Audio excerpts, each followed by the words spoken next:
আর আমি বারবার একটা কথা বলি যে এই দুনিয়াতে আল্লাহ ছাড়া আমাদের আপন বলে কেউ নাই। আপনি যাকেই আপন মনে করেন না কেন, আমাদের সম্পর্ক আছে বাবার সাথে, মায়ের সাথে, স্ত্রী সন্তানদের সবার সাথে, আমাদের হক আছে, অধিকার আছে, সব ঠিক আছে। বিশ্বাস করেন আল্লাহ ছাড়া আপন বলে আপনার কেউ নাই। এই যে গার্লফ্রেন্ডকে আপন মনে হয়, এরা আপন না। স্ত্রী সন্তানদেরকে খুব আপন মনে হয়, আপনার মৃত্যুর পর 40 দিন সময় লাগবে না, সব ভুলে যাবে। পিতা মাতা ভাই বোন সবাইকে আপন মনে হচ্ছে। পিতা মাতার স্থান বাবা মার পরে, আল্লাহ রসুলের পরে, সেটা ঠিক আছে। আপন আল্লাহ ছাড়া তারা নন। আপনি তাদের মনোপুতভাবে নিজে প্রতিষ্ঠিত হতে পারবেন না, তারা আপনাকে চিনবে না। সারাটা জীবন তোর পিছনে এত টাকা ঢাললাম, কি করলি? কিছু করতে পারলি না। আবার এখন যারা পিতা মাতা হয়েছেন, সন্তানদেরকে আপন মনে হচ্ছে, দেখবেন এই সন্তানকে আপনি আপনার মনোপুতভাবে সম্পত্তি দিতে পারবেন না, ভরণ পোষণ দিতে পারবেন না। এই সন্তান বড় হয়ে আপনাকে বৃদ্ধাশ্রমে পাঠাতে পারে, নাউজুবিল্লাহ। অথবা আপনার সাথে এই সন্তানই খারাপ ব্যবহার করবে। আপন মনে হচ্ছে? আল্লাহ ছাড়া কেউ আপন না। আল্লাহ ছাড়া আপন কেউ না, আর আল্লাহ ছাড়া সত্যিকার অর্থে আপনাকে আমাকে ভালো কেউ বাসে না। শুধু আল্লাহই আপনাকে ভালোবাসে। এটা আপনারা হারে হারে উপলব্ধি করবেন যত দিন যাবে ইনশাআল্লাহ। তাই শুধু সেই আল্লাহর জন্যই নিজেকে খালেস করে দেন, আর যার যার হক তাকে তাকে দিয়ে দেন। দুনিয়াতে শান্তিতে থাকার ফিলোসফি বলছি, philosophy of happiness in this হায়াতুদ দুনিয়া, সেটা হচ্ছে যার যার হক তাকে তাকে দিয়ে দেন, নিজের হক আল্লাহর কাছে চেয়ে নেন। আর দুনিয়াকে আপন মনে করবেন না, আল্লাহ ছাড়া কাউকে আপন মনে করবেন না। আপনি সুখে থাকবেন ইনশাআল্লাহ। দুনিয়ার দাসত্ব করবেন, আল্লাহ ছাড়া অন্য মানুষদেরকে আপন মনে করে নেবেন, দেখবেন আপনি পদে পদে কষ্ট পাবেন। কারো কাছে আশা করেন না, কষ্ট পাবেন না। আমি এই প্রসঙ্গে কথাগুলো বললাম যে দুনিয়াকে আপন মনে করতে নাই, আর আল্লাহকে আপন মনে করতে হয়। আল্লাহকে আপন মনে করলে তখন আমার উপর কিছু দায়িত্ব চলে আসে। কি দায়িত্ব?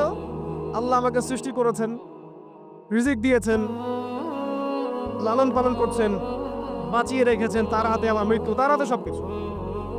এখন আল্লাহ পাকের জন্য নিজের জীবনটাকে খালেস করে নেওয়া, যেভাবে আল্লাহ পাক চলতে বলেছেন সেভাবে চলা, যেগুলোকে আল্লাহ পাক নিষেধ করেছেন বর্জন করা। আর রাসূলুল্লাহ সাল্লাল্লাহু আলাইহি সাল্লামের সুন্নাহ আল্লাহ পাক রেখে দিয়েছেন আমাদের সামনে। এই সুন্নাহগুলো যদি আমরা অনুসরণ করতে পারি, ইনশাআল্লাহ এই দুনিয়াতে কিছু পাই বা না পাই, ইনশাআল্লাহ পরকালে আপনি আল্লাহর ক্ষমা পাবেন ইনশাআল্লাহ তাআলা।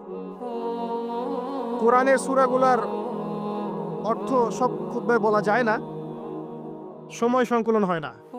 এত চমৎকার ওয়াদ-দুহা সূরা আছে না, শপথ দ্বীপ্রহরের, ওয়াল-লাইলি ইযা সাজা, শপথ রাতের যখন সেটা আচ্ছাদিত হয়। মা ওয়াদ্দাআকা রাব্বুকা ওয়া মা ক্বালা, আল্লাহ কত মায়া দিয়ে তার নবীকে বলছেন যে তোমার আল্লাহ তোমাকে ছেড়েও দেন নাই, তোমার আল্লাহ তোমাকে ছেড়ে দেন নাই। ওয়ালা সাউফা ইউতিকা রাব্বুকা ফাতারদা, শীঘ্রই তোমার রব তোমাকে দান করবেন এবং তুমি সন্তুষ্ট হয়ে যাও। দুনিয়াতে চলতে গেলে দুঃখ কষ্ট হয় না? যারা ঈমান নিয়ে চলে ওদের দুঃখ কষ্ট বেশি হয়। তা আল্লাহ বলছেন টেনশন করো না, কষ্ট পেও না, তোমার রব তোমাকে ছেড়ে দেননি। ওয়ালা সাউফা ইউতিকা রাব্বুকা ফাতারদা, তোমার রব তোমাকে শীঘ্রই দান করবেন আর তুমি সন্তুষ্ট হয়ে যাবে। আলাম ইয়াজিদকা ইয়াতীমান ফাআওয়া, আল্লাহ বলছেন আল্লাহ কি তোমাকে ইয়েতিম রূপে পাননি, এরপর আল্লাহ কি তোমাকে প্রতিপালন করে বড় করেননি? ওয়াজাদাকা দাল্লান ফাহাদা, আল্লাহ কি তোমাকে পথভ্রষ্ট পান নাই, তোমাকে আল্লাহ পাক হেদায়েত দেন নাই? আল্লাহ যে এগুলো করেছেন সে আল্লাহ তোমাকে পরকালে ইনশাআল্লাহ ভালো রাখবেন। ফাআম্মাল ইয়াতীমা ফালা তাকহার, তো তুমি এতিমদের প্রতি কঠোর হয়ো না। ওয়াম্মাস সাইলা ফালা তানহার, কেউ চাইলে তার হাতকে খালি ফিরিও না, ধমক দিও না। ওয়াম্মা বিনিআমাতি রাব্বিকা ফাহাদ্দিস, তোমার রবের এই সমস্ত নিয়ামতগুলো তুমি মানুষের কাছে বর্ণনা করতে থাকো। এর পরের সূরা থেকে খেয়াল দেখবেন, সূরা আলাম নাশরাহ লাকা সাদরাক, মনে হয় দুটো একটা আরেকটার সাথে পেয়ার। আলাম নাশরাহ লাকা সাদরাক, আমি কি তোমার হৃদয়কে প্রশস্ত করে দেই নাই?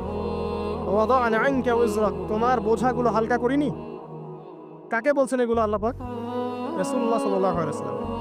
যে মানুষটা জান্নাতে যাবে নিশ্চিত, এবং যিনি জান্নাতের দরজা না খুললে জান্নাতের দরজা কারো জন্য খোলা হবে না। যে মানুষটা হচ্ছে ভদ্র, স্মার্ট, বিচক্ষণ, কোনো মানুষ পৃথিবীতে নাই। সকল ধর্মের মানুষ মানে এটা। কিছু আছে শয়তান, মানুষ টুপি শয়তান, এরা মানে না, বাট দেখবেন ম্যাক্সিমাম মানুষই মানে, হোক সে ইহুদি বা খ্রিস্টান বা হিন্দুইজম বা মুসলিমরা তো মানেই, সবাই মানে। এই মুহাম্মদ সাল্লাল্লাহু আলাইহি ওয়াসাল্লামের মতো স্মার্ট, বিচক্ষণ, ভদ্র, সুচরিত্রের মানুষ পৃথিবীতে কোনোদিন আসেও নি, আসবেও না। তো সেই নবীর জীবনটা আপনি পড়ে দেখবেন, আর রাহিকুল মাকতুম বইটা, চড়াই আর উতরাই, খালি দুঃখ, কষ্ট, যন্ত্রণা, লাঞ্ছনা, কন্টিনিউয়াসলি। আমাদের নবী সাল্লাল্লাহু আলাইহি ওয়াসাল্লাম তো 1 মাস শান্তিতে ঘুমানো নাই নবী হওয়ার পরে। যখন তিনি মারা যান, ফাতিমা রাদিয়াল্লাহু আনহার কথা মনে আছে না? কানে কানে কি জানি বললেন। তখন আমাদের নবী একটা কথা বলেছিলেন, আমি এই বয়সে সে কথাটা বুঝি, মাদ্রাসা লাইফে, ইউনিভার্সিটি লাইফে বুঝিনি। নবীজি বলেছিলেন তার মেয়েকে, ফাতিমা রাদিয়াল্লাহু আনহা তার কষ্ট দেখে কান্নাকাটি শুরু করলেন। আমাদের নবীজি তাকে কাছে ডেকে বললেন কানে কানে যে কি জানি একটা বললেন। তারপর ফাতিমা রাদিয়াল্লাহু আনহা চুপ করে গেলেন। তো পরে জিজ্ঞাসা করা হলো কি বলেছিলেন, তিনি বললেন আল আব্বাজান বলেছেন আজকের পর তোমার আব্বার কোনো কষ্ট থাকবে না, আর তুমি আমার পরিবারের মধ্যে সবার আগে আমার সাথে সাক্ষাৎ করবে। এই যে আজকের পর আমার আব্বার আর কোনো কষ্ট থাকবে না, এর মানে বোঝেন, মানে সারাটা নববী জীবন কত যে কষ্ট নবী সাল্লাল্লাহু আলাইহি ওয়াসাল্লামকে সহ্য করতে হয়েছে। আজকে জান্নাতে যাওয়ার দিন, আজকে আর তোমার আব্বার কোনো কষ্ট থাকবে না। এই মানুষটার যদি এই অবস্থা হয়, তাহলে আমরা কি? আল্লাহ পাক সেই মানুষটাকে এই সূরা দুটো শোনাচ্ছেন, আমি কি তোমাকে এতিম পাই নাই, তোমাকে পথভ্রষ্ট পাই নাই, হেদায়েত দেই নাই, ভরণ পোষণ করিনি, আমি আল্লাহ তোমাকে ছেড়ে দেই নাই, শীঘ্রই তোমাকে দান করব, হ্যাঁ, তোমার বোঝাকে আমি হালকা করিনি। ফাইন্না মাআল উসরি ইউসরা, ইন্না মাআল ইউসরি ইউসরা। কষ্টের সাথেই স্বস্তি আছে, নিশ্চয়ই কষ্টের সাথেই স্বস্তি আছে। ফাইদা ফারাগতা ফানসাব ওয়া ইলা রাব্বিকা ফারগাব। যখন তুমি অবসর পাবে তখন তোমার রবের দিকে একনিষ্ঠ হও। এটাই বলতে যাচ্ছি আমি আপনাদেরকে, যে আমাদের উচিত শুধু আল্লাহর দিকে একনিষ্ঠ হওয়া, দুনিয়াকে ভালো না বাসা, কিচ্ছু না দুনিয়াটা। আমার চেয়ে ভালো আপনারা এটা জানেন না, কিচ্ছু না দুনিয়াটা, মানে মুহূর্তে ডিজাস্টার হয়ে যেতে পারে। আর যাদেরকে নিয়ে এই দুনিয়া, আমাদের মা বাবা, ভাই বোন, আত্মীয় স্বজন, স্ত্রী সন্তান, এরা সবাই যে যার হক চাচ্ছে, তাদের হক দিয়ে দেন, আপনি খুব ভালো, দিতে পারবেন না আপনি ভালো। সারাটা জীবন করতে থাকেন, দেখবেন একদিন দিতে পারেন নাই, সে আপনাকে চিনবে না। নবী সাল্লাল্লাহু আলাইহি ওয়াসাল্লাম বলেন এই কথাগুলো, জাহান্নামে যাওয়ার কারণ এগুলো উল্লেখ করেন নাই। কিসের আত্মীয় আর কিসের আপনজন আর কিসের অফিসের বস আর কিসের কি, সবাই সবার স্বার্থ নিয়ে পড়ে আছে। শুধু একজন সত্তা আপনার কাছে স্বার্থ চায় না, সে কে? আল্লাহ পাক। এটা যদি বুঝতে পারেন তাহলে দেখবেন মনটা আল্লাহর দিকে নরম হয়ে যাবে। আর মুসলিমদের এখন এই মানসিক আত্মশুদ্ধিটা বেশি দরকার। আমরা কেন যেন অস্থির জাতি হয়ে গেছি এখন, মানসিকভাবে শান্তি নেই আমাদের মধ্যে। খেয়াল করে দেখবেন সারা দিন দুশ্চিন্তা, দুর্ভাবনা, পেরেশানি। নামাজে আসি তাও মনে হয় যত তাড়াতাড়ি নামাজ শেষ করতে পারলে বাস, 5 মিনিট 4 রাকাত নামাজ। আর ইমাম যদি ভুলে 10 মিনিট পড়ায় তো চাকরি নট।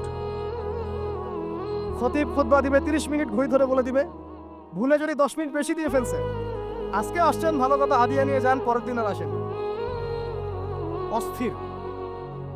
অস্থিরতার কারণ দুনিয়ামুখিতা, আল্লাহ থেকে দূরে থাকা।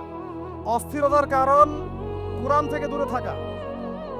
অস্থিরতার কারণ নিয়মিত সুন্নাহর উপর আমল না করা, ডেইলি জিকির আজগারগুলো না করা, ডেইলি কোরআন তেলাওয়াত না করা, হাদিস অনুবাদ সহ না পড়া, দিনের জ্ঞান চর্চা না করা, দিনী হালাকাগুলোর মধ্যে না বসা। অস্থিরতার অনেক কারণ, টাকা পয়সার পিছনে ছোটা, বাড়ি গাড়ি স্ট্যাটাসের পিছনে ছোটা, এবং এই লোভ, এই লালসা আপনাকে স্থির থাকতে দিবে না।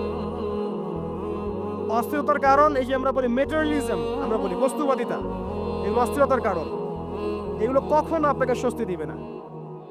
আপনি যত দৌড়াবেন দুনিয়ার পেছনে, দুনিয়া আপনার থেকে তত পালাতে থাকবে। আর আল্লাহ পাক বলেছেন, হে আদম সন্তান, আমার ইবাদতের জন্য সময় বের করো। আমি তোমাকে দুইটা জিনিস দিব। এক নাম্বার, তোমার হাতকে আমি সচ্ছলতা দিয়ে ভরে দিব। আর দুই নাম্বার, তোমার সমস্ত অভাব আমি দূর করে দেব। যে ব্যক্তি আল্লাহর জন্য সময় দেয়, আল্লাহর জন্য বাঁচে, আল্লাহর জন্য মরে, সব কাজ আল্লাহর সন্তুষ্টির জন্য করে, দেখবেন ও মনের মধ্যে শান্তি আছে।